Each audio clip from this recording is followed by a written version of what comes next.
Hello everybody, this is Andrew and welcome back to part 6 of the Chess Diagnostic Channel's complete endgame course, where we are going through all of the basic endgame positions found in Grandmaster RAM, and we're starting with all of the king and pawn endgames, of which there are I think 22 or 21. So this is number 6 in the book, and there are basically 136 simple theoretical endgames.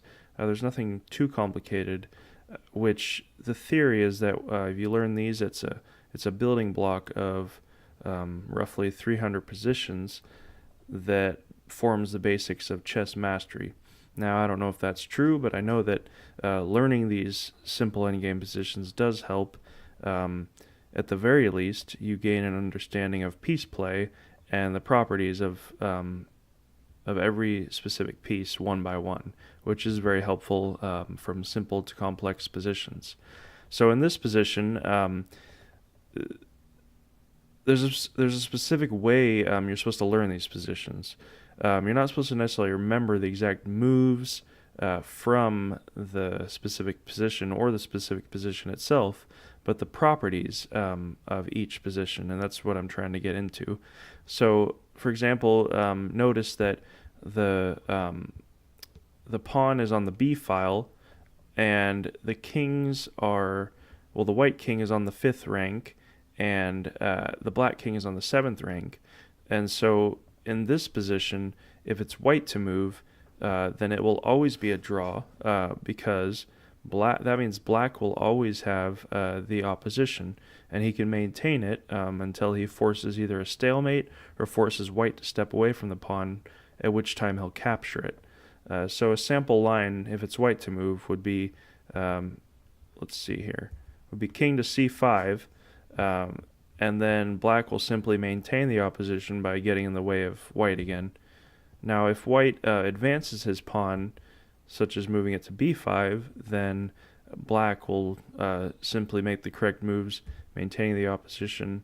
Now, if white keeps advancing it, then black moves here, so that if white moves to c6, then he'll maintain the opposition again. Now, it would be a mistake for black to move here, for example, because then that would actually allow white to win, because white would gain the opposition, and now black only has 2 options, neither of which are good.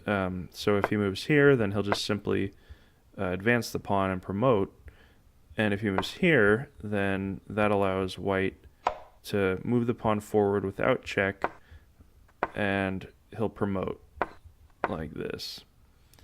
So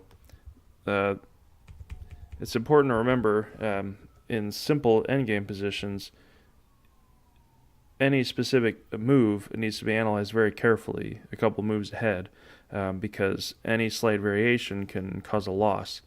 And so that's the reason that black moves back here, so that if white moves forward, he will simply, if he advances his pawn, it's with check, and now white either has to step away or stalemate the black king. So in this same position, let me reset it up here. I have to reset it for black to move. So if it's black to move, then white will win either way, because, again, white has the opposition. So any move that black makes, for example, let's say he moves here, then white can simply outflank him, outflank black, and keep the opposition.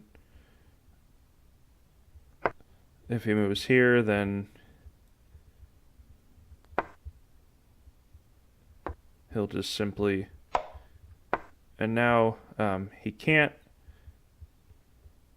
let's see here. Now black can't, or white can't move his pawn forward because that will be stalemate, so he'll have to move up here.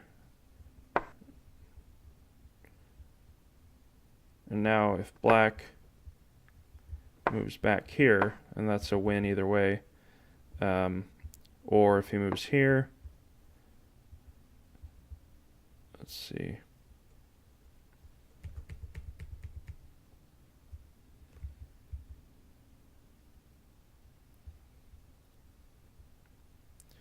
See, these positions are always quite tricky. So definitely if black moves here,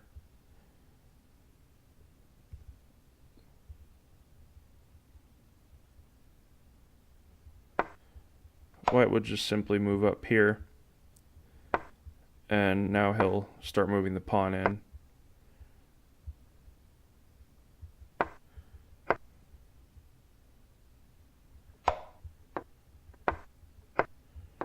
He'd win in that way. So again, even in simple positions, you'd have to calculate the specific position on the specific move.